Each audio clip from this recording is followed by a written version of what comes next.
Sejam muito bem-vindos a mais um episódio do Healthcast Alpha. Hoje estamos aqui para falar sobre endometriose. Eh, aliás, vou falar o título que tá bonito: Endometriose, encontrando esperança e alívio para uma vida plena. A endometriose é uma condição médica complexa e muitas vezes debilitante, que afeta mulheres em todo o mundo e é caracterizada pelo crescimento anormal de tecido semelhante ao endométrio fora do útero. A endometriose pode causar sintomas dolorosos, como cólicas menstruais intensas, dor pélvica crônica, dor durante a relação sexual e até mesmo problemas de fertilidade. Apesar dos desafios que a endometriose pode trazer à vida das mulheres que a vivenciam, é fundamental reconhecer que há esperança e alívio disponíveis para uma vida plena. E é por isso que hoje estamos aqui com a médica ginecologista e cirurgiã ginecológica, doutora Carolina Rezende.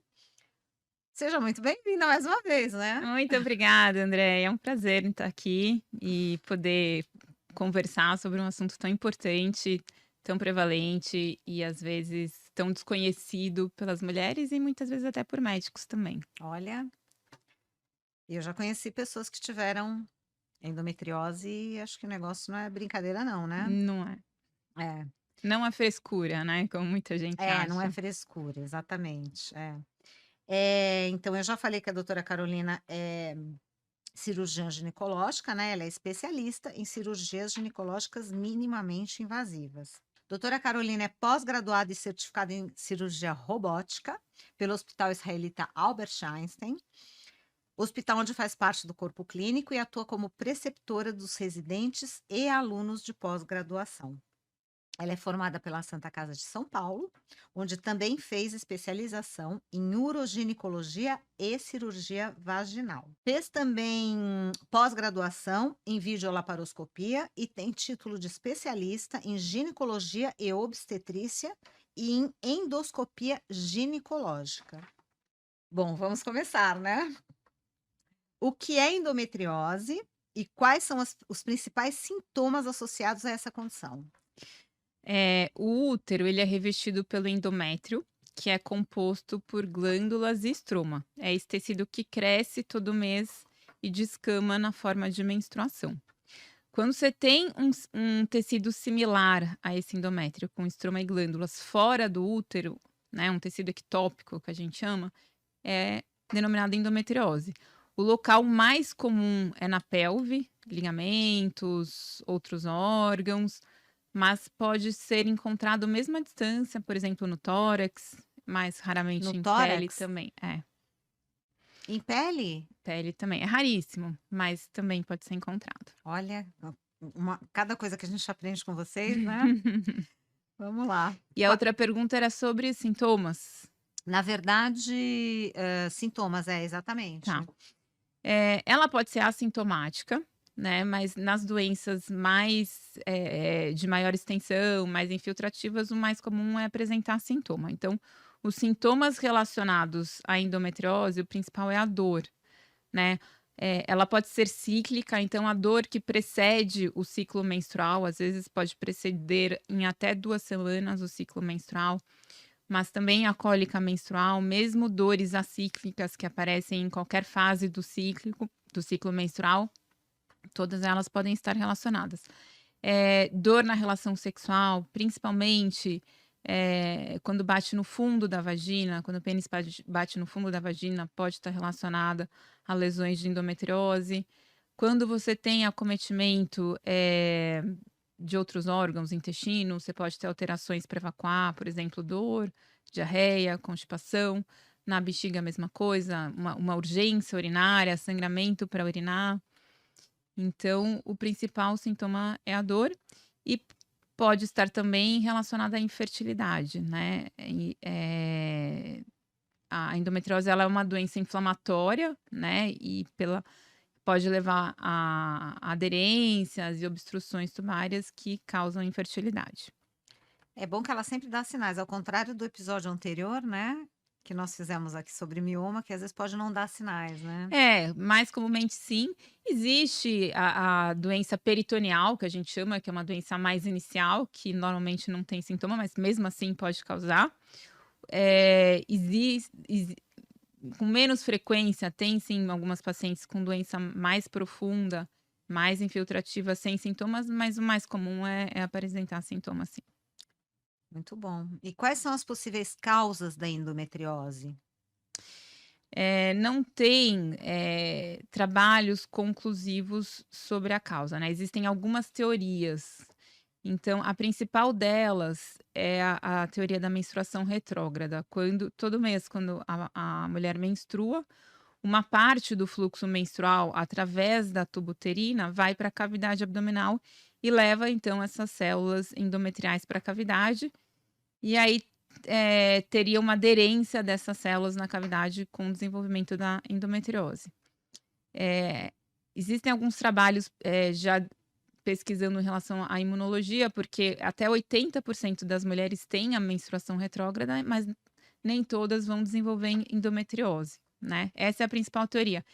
Existem outras, né, até você pensar na endometriose mais à distância, na torácica ou na pele, que seja, não tem esse contato direto, né. Então, tem a teoria da metaplasia, que é outras células que se transformariam na célula de estroma e glandular. Tem também a célula da disseminação linfática, né, então por via linfática atingiria tecidos à distância também. Interessante. Existe algum fator de risco conhecido? Fatores de risco é uma doença relacionada ao período menstrual, né, a fase hormonal da mulher, então não tem fator de risco diretamente relacionado, mas uma menarca precoce, Que é a mal menarca que eu é a lembro que eu não primeira sabia no outro menstruação, episódio? exato.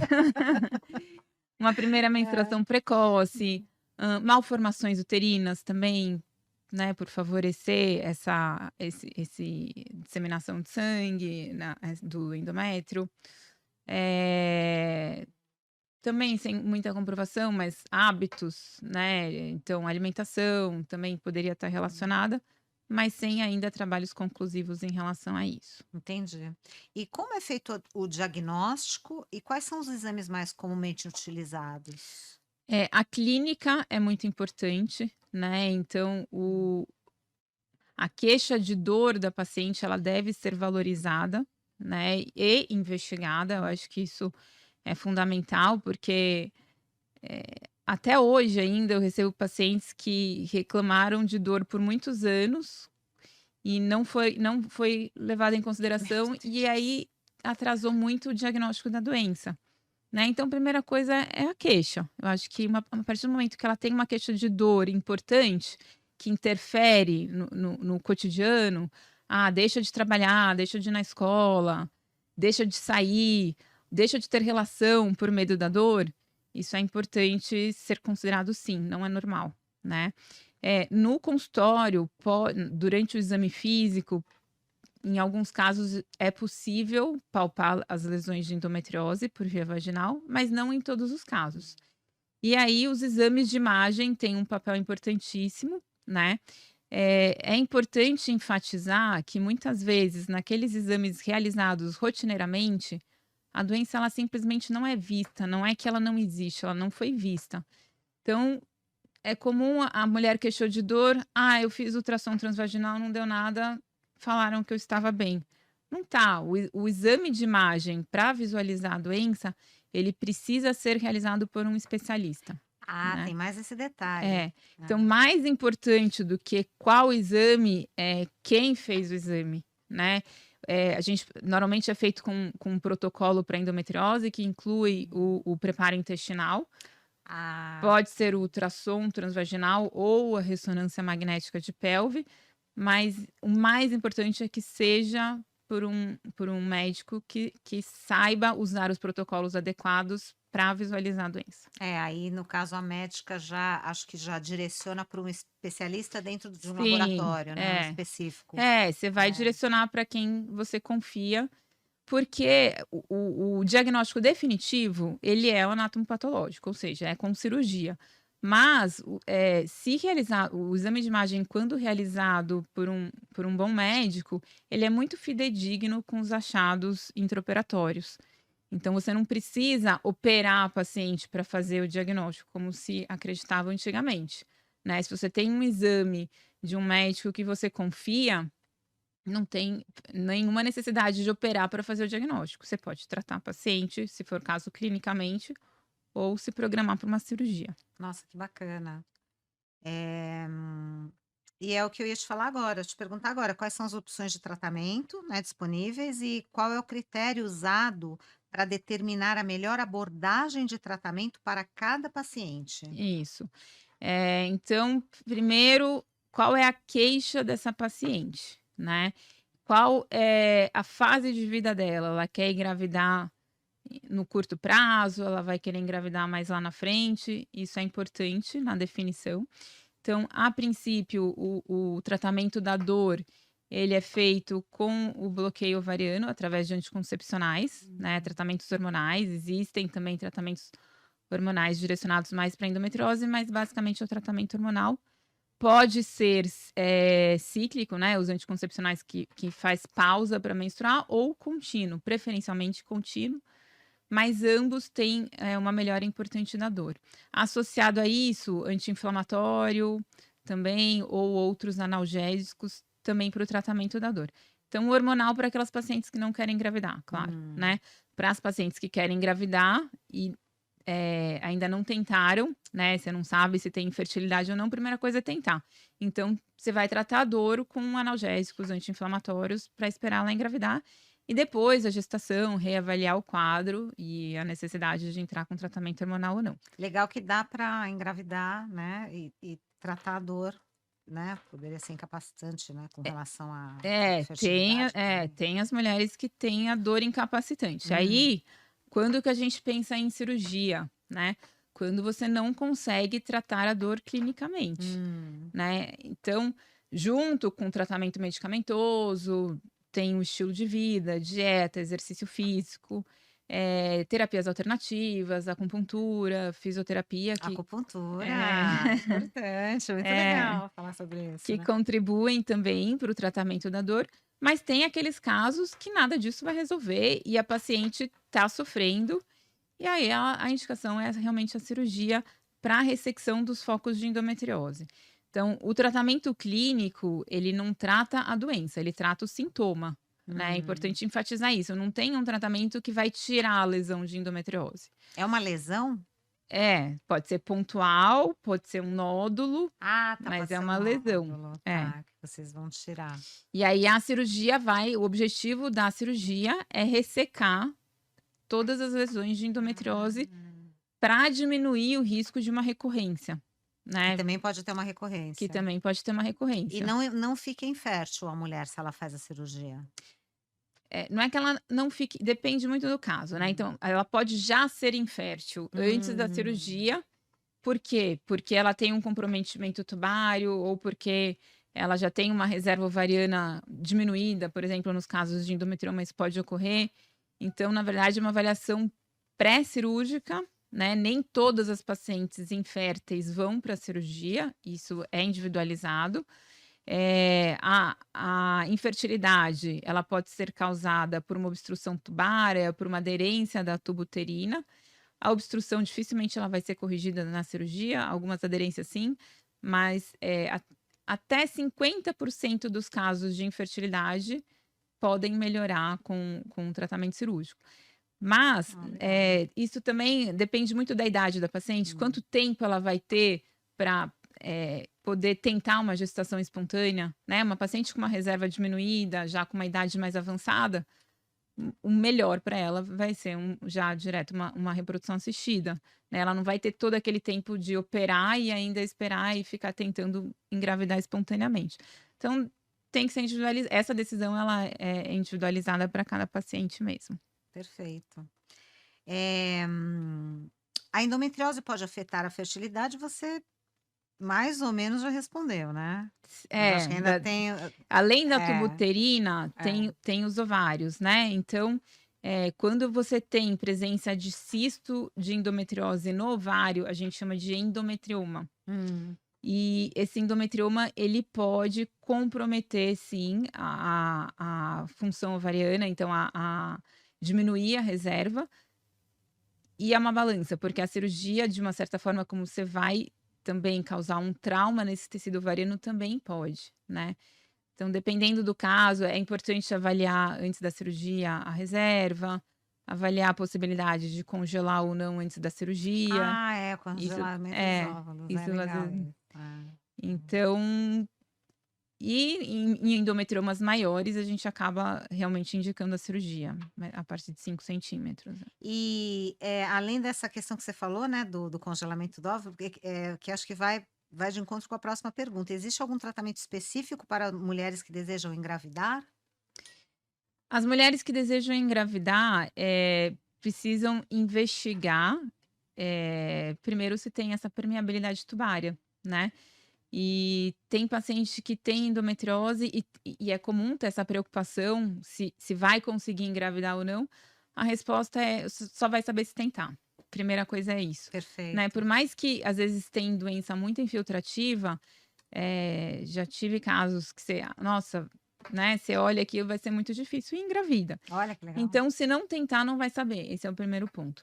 Agora, naquelas pacientes que já tentaram e não conseguiram, aí a gente vai ter que investigar se é um caso cirúrgico ou se é um caso de ir direto para reprodução ou associar as 2 coisas também. Perfeito. Quais são as complicações potenciais associadas à endometriose? Eh Eu acho que as complicações, elas são primeiramente sociais, né.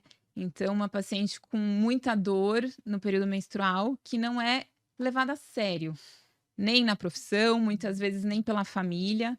Então já começa aí a complicação. Ouvir a mulher, acolher a mulher e acreditar que realmente é uma dor, muitas vezes incapacitante. É, eu já ouvi falar nisso. É. Agora, clinicamente, o que causa mais preocupação é a doença que progride, não é diagnosticada, então, que nem eu falei, como a queixa da paciente muitas vezes não é ouvida, tem um atraso no diagnóstico da doença de até 10 anos. Nossa! Imagina o quanto que essa doença não pode progredir em 10 anos, né? E ela é uma doença infiltrativa, então ela pode infiltrar intestino, ela pode infiltrar Nossa! o sistema urinário, e aí ela pode obstruir o sistema urinário, ureter, e causar uma exclusão renal, inclusive. O paciente perde o rim por causa de uma obstrução Meu que não foi Deus! diagnosticada e não foi tratada precocemente, né. Isso não é tão comum, mas é uma preocupação sim, Lógico. né. É. Também pode causar obstrução intestinal e Nossa! sintomas intestinais associados, e infertilidade. É, realmente tem que tem que ficar alerta, Tem que né. acompanhar. É. Doutora Carolina, como o estilo de vida, incluindo a alimentação e o exercício físico, podem influenciar na endometriose? Apesar dos trabalhos não serem É, decisivos, né, o que a gente vê na prática clínica é que melhora da alimentação tem um papel importante no controle dos sintomas de dor, né, nossa, que da bacana. inflamação. É uma doença inflamatória, né. Então, verduras, legumes, frutas, redução de carne vermelha, redução de álcool, redução de todos os industrializados, processados, conservantes, incluir alimentos, os ditos anti-inflamatórios, cúrcuma, gengibre, tem sim uma resposta positiva na prática clínica. Exercício físico é fundamental, né, para o bem-estar. Então, tudo isso ajuda bastante no controle. Controle de peso, eu acho que são medidas comportamentais importantes no tratamento. Muito legal. E quais são as perspectivas de longo prazo para pacientes com essa doença? A longo prazo, a gente vai levar em consideração a idade e o desejo da paciente, né. Então por que a idade é tão importante? quanto mais você operar uma paciente, mais difícil vai ser essa cirurgia, né. Então uma paciente que opera muito jovem, faz a primeira cirurgia muito jovem, ela tem uma chance de desenvolver mais tarde novos focos, precisar de novas cirurgias. Então, eh, levar em consideração os sintomas e buscar sempre, primeiro, o tratamento clínico, né. E é uma doença que não tem cura, é uma doença que até entrar na menopausa, ela pode aparecer. Então, é uma doença crônica com tratamento a longo prazo, né. Uma paciente que não quer engravidar, preferencialmente suspender a menstruação com tratamento hormonal até o dia que ela quiser engravidar ou até o dia que ela for entrar na menopausa. E retardar o tratamento cirúrgico o máximo possível, né. Então as indicações de cirurgia são aqueles casos que têm sim um comprometimento de qualidade de vida ou que nem esses casos obstrutivos que eu falei, ou ainda quando você precisa fazer um diagnóstico diferencial de câncer, né, como são alguns casos de comprometimento de apêndice ou mesmo alguns cistos ovarianos. Então você está me dizendo que a mulher quando entra na menopausa, com endometriose, também é melhor, É é isso? melhor. Na menopausa Essas 2 é aquela coisa que a gente falou no episódio anterior, que nem tudo que É. é muito ruim é tão ruim com menopausa, então Exato. minimiza Porque isso. também é uma doença hormônio dependente, né, e Hum, na menopausa, quando você vai ter a supressão hormonal, então a doença regride, os sintomas melhoram. olha, que boa Então o notícia. tratamento ele se estende até a menopausa, e na menopausa ele pode ser suspenso. Eventualmente, quando você faz a terapia hormonal, pode, reaparecerem alguns sintomas, mas isso não é comum. Entendi. A gente tem uma pergunta aqui que eu acho que você já respondeu, que é se a condição pode ser curada ou controlada. Alguma coisa que você acha É, importante ressaltar? curada, ou controlada. Os sintomas são controlados, quando a gente entra com o tratamento hormonal é para controle dos sintomas e, com alguma expectativa de controle da doença. Mas mesmo com o tratamento hormonal, existe a possibilidade dela continuar progredindo. Então, Hum. mesmo uma paciente com tratamento hormonal e com melhora dos sintomas, é importante ela manter um acompanhamento, eh periódico, para ver se não está tendo uma progressão da doença. É anual esse controle? Dependendo do Normalmente? caso, a cada 6 meses a um Hum. ano. É importante sim. Então ela é curada ou controlada, né? É, Aí você fala curada, cura. É, então controlada nesse sentido. Agora é. curada, é o que eu falei, não tem tratamento clínico, não tem um remédio para cura da doença.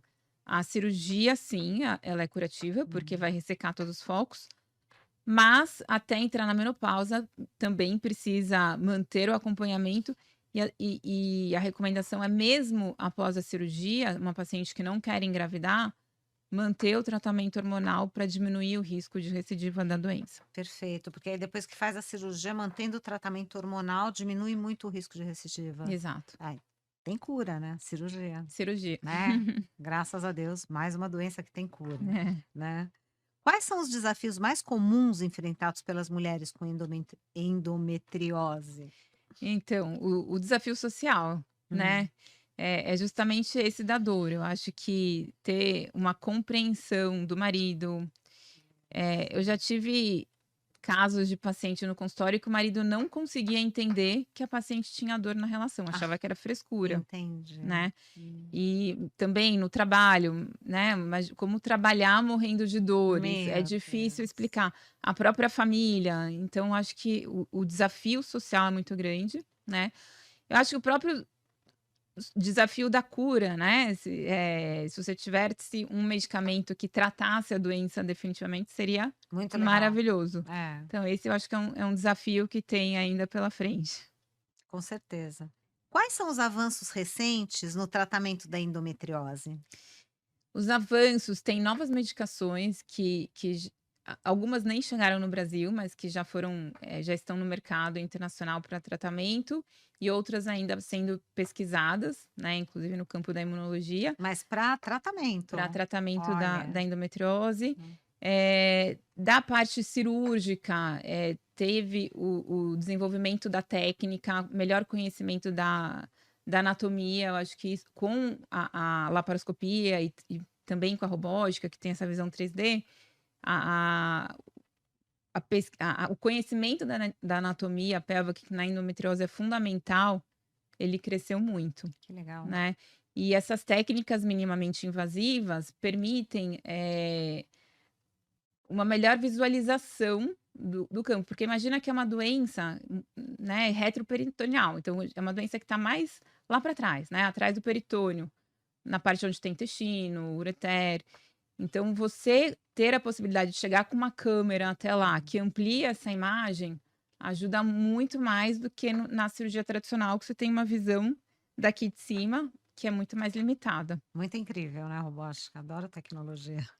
A medicina, então, É maravilhoso, muito legal. é maravilhoso. Existe alguma estratégia de prevenção para a endometriose? A prevenção, não tem uma estratégia certa, definida, assim, que vai evitar o aparecimento da doença, mas é importante o acompanhamento para ter um tratamento desde o início, para evitar chegar naqueles graus mais avançados e infiltrativos, né? O uso do anticoncepcional contínuo, ele tem uma resposta muito positiva. Hábitos de vida, alimentação, exercício. Então, você pode não prevenir, mas você pode melhorar a qualidade de vida e evitar um avanço, uma progressão da doença, ou mesmo aqueles estados mais críticos, mais infiltrativos. Tem uma resposta boa. Doutora Carolina, quais são os tipos de cirurgia? Para o tratamento da endometriose, a gente prioriza a laparoscopia ou a robótica. Então, pela via minimamente, que a gente chama de via minimamente invasiva, né? Você entra com uma câmera pelo umbigo, são outros 3 furinhos, ou enfim, 2, 3, 4, depende do caso, por onde entram umas pinças que vão operar, né? Na laparoscopia, quem segura essas pinças é o médico, então a paciente está na mesa e o médico está de frente para ela, operando, e a imagem está projetada no monitor. Na cirurgia robótica, quem está segurando essas pinças é o braço do robô, né? São os braços robóticos, e tem um console na mesma sala, que essa imagem é projetada naquele console, e tem um dispositivo que simula, o braço robótico vai simular todo o movimento da mão do cirurgião. Então, tudo que quem opera é o cirurgião, não é o robô. Mas tudo que o cirurgião faz, o robô faz simultaneamente. E você tem uma visão 3D, né, na cirurgia robótica. E esse movimento similar com rotação de 360 graus, flexão. Então, você tem uma amplitude de movimento maior na robótica do que na laparoscópica. E na robótica você tem também essa vantagem da visão 3D, que na laparoscopia é 2D. Qual é a diferença? É a percepção de profundidade. Claro que na laparoscopia, né, nós somos treinados para Lógico, né. compensar essa perda de percepção de profundidade. Então, isso, ao longo dos anos, se torna, né, você nem percebe que não tem mais.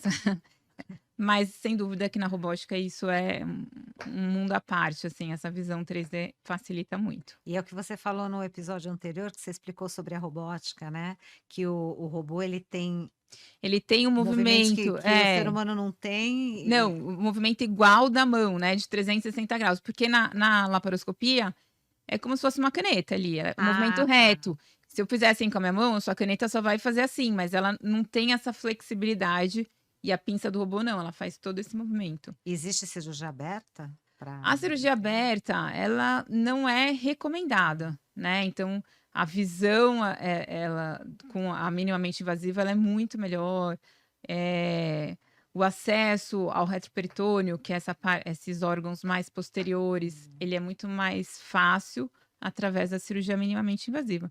Mas claro que, né, num serviço que não tem a laparoscopia, é melhor você fazer uma cirurgia aberta do que não fazer, Com certeza. né. É, Mas sempre que possível priorizar a laparoscopia ou a robótica. perfeito. E as complicações É, pós-cirúrgicas, a desculpa. vou falar das cirúrgicas, né, É. então, a endometriose ela causa, uma inflamação e muita aderência. Então é como você tivesse tudo grudado, assim, uma maçaroca. Todos Nossa. os órgãos acometidos ali estão grudados. E aí o desafio do cirurgião é liberar esses órgãos sem comprometer, né? Sem comprometer vascularização, sem comprometer nervos, sem comprometer sistema urinário, intestino. Então, por isso que eu falei, o conhecimento da anatomia para quem vai operar é fundamental.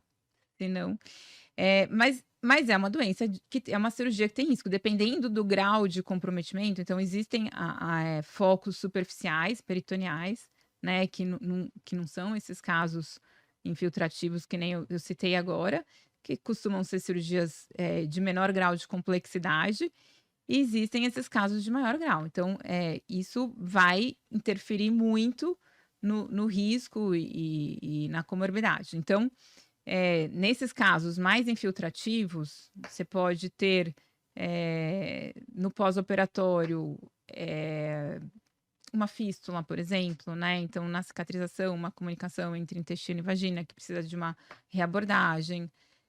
Se você tem um comprometimento intestinal, na recuperação, a reintrodução da dieta, ela pode ser mais lenta também. Ah, Então, o tempo de permanência hospitalar, ele pode se prolongar um pouco. Então, em alguns casos, no dia seguinte, a paciente pode ir de alta, olha. mas em casos mais extensos, isso pode demorar mais tempo, uma semana, e depende muito do caso. Fala um pouquinho pra gente dessa coisa do treinamento da robótica, de um médico que é especializado, porque isso deve ter É, né, o é uma coisa treinamento bacana isso de hoje, saber, isso hoje é fantástico, né? é, Então, quando como eu aprendi primeiro a laparoscopia e depois a robótica. Quando eu aprendi laparoscopia há muitos anos, não existe, pelo menos, né, no Brasil não era tão comum. Tem os simuladores que a gente chama, né? Hoje já tem, mas até tinha, mas os simuladores era o que a gente chamava de caixa preta, era uma caixa, às vezes caixa de madeira mesmo, que você punha as pinças e fazia alguma coisa. Mas hoje, para robótica, é fantástico, porque parece um videogame, né? Você tem máquinas que simulam toda uma cirurgia, todos os movimentos que você precisa fazer. Então, para fazer a certificação, eu acho que eu precisei ficar 32 horas fazendo esses simuladores para depois poder fazer minha primeira cirurgia. que bacana. Então, você já chega para a cirurgia muito mais, eu acho que já com muito mais facilidade do que antigamente, quando você não tinha essa prática, né, em simulador. Até tinha, mas eu acho que o processo era um pouco mais lento. Entendi, Hoje, muito legal, é, né, muito incrível. E tem médicos que podem também não gostar, né, dessa técnica, não tem, ter sem dúvida. habilidade, né, porque tem essa questão da habilidade, É, né, a também. robótica, para você entender, além ela tem, além desse dispositivo, tem 4 pedais. Ah, é? Então Então você você tem tem que são entrar. as mãos e os É, pés. você usa as mãos, os Não, pés. eu acho que eu não seria uma boa Tem que ter médica, um pouco de coordenação. um pouco. Tem que ser bem coordenado. Nossa, muito Aliás, legal. tem 5 pedais. 5? São 5 pedais. Nossa, Então, e coordena. E mais tem um botãozinho aí, então vários, é muita coisa, assim. muito Precisa de muito detalhe, treinamento muito mesmo para treinamento. É. não confundir pedal. É, imagina. Meu Deus. E a recuperação pós-cirúrgica? A recuperação, então tem essa parte que eu falei, depende muito, né, da cirurgia que foi realizada, dos órgãos que estavam comprometidos. E depois, para quem não quer engravidar, a indicação é manter o tratamento hormonal, né? Isso até o dia que for planejar uma gestação ou até quando entrar na menopausa. E deve sim continuar fazendo o acompanhamento com exames de imagem para observar se não vai ter alguma recidiva, né? Perfeito. Além dos sintomas clínicos, claro, né? É, Se tiver lógico, algum aí. reaparecimento de dor, alguma coisa precisa ser investigado. E a recidiva é comum? A cirurgia ela busca retirar todos os focos, né? Hum, Depende muito da paciente, depende muito da cirurgia, tem uma série de fatores que vão da idade da paciente, hum, então, quanto mais distante da menopausa, né, ela vai ter mais tempo sob exposição hormonal, ovariana, estrogênica, progestogênica, então também tudo isso deve ser levado em consideração. Legal. E como deve ser o acompanhamento pós-cirúrgico? É o que você falou, né? É, Aí você já respondeu, exato. né? Doutora Carolina, gostaria de dar alguma consideração Fazer um final, fazer um fechamento, apanhado né. para as pacientes ficarem alertas? Eu acho que o principal alerta é da dor, né, não considerar que dor é normal, uma cólica leve, ela que é controlada com medicamento, pode ser considerada normal, mas uma dor que tenha um impacto no dia a dia, no trabalho, nos relacionamentos, ela deve ser investigada. E ela a dor, ela pode ser tratada, ninguém precisa conviver com a dor, então procurar um especialista, né, que tenha capacidade de tratar a dor ou de indicar a cirurgia num tempo adequado. E nos casos das pacientes que querem engravidar, também levar em consideração, idade, reserva ovariana, desejos, para poder fazer o melhor tratamento, que pode ser cirúrgico ou pode ser uma reprodução assistida ou, em alguns casos, associação dos 2. E é muito comum, gente, independentemente de endometriose, as mulheres querem engravidar mais tarde, elas congelarem óvulos, né? Na minha época não Sim, tinha isso, hoje, né? a partir dos 30 anos, eu costumo pedir avaliação da reserva ovariana para aquelas Ah, pacientes que querem retardar, porque é melhor congelar mais cedo do que depois que já tem uma reserva baixa, com uma qualidade também baixa, comprometida, então né? Depois não dos 30, né? Que depois dos começa trinta a e regrar. cinco, mas tem 35? algumas mulheres que mais antes dos 35 já começa a ter uma queda importante. Olha, Então, a partir dos 30, se não está programado aí nos próximos anos tentar uma gestação, pelo menos fazer uma avaliação para ver essa indicação de interessante congelar. isso, né? É, muito legal, né? É. Bom, vamos lá. Sigam a doutora Carolina Rezende no Instagram, o Healthcast Alpha também, vocês podem ver aqui no GC. Os episódios vocês vão poder assistir nos canais do YouTube doutora Carolina Rezende ou Healthcast Alpha e também estarão disponíveis nas plataformas de áudio Spotify, Google Podcasts, Apple Podcasts e Amazon Music. Obrigada a todos e até o próximo episódio.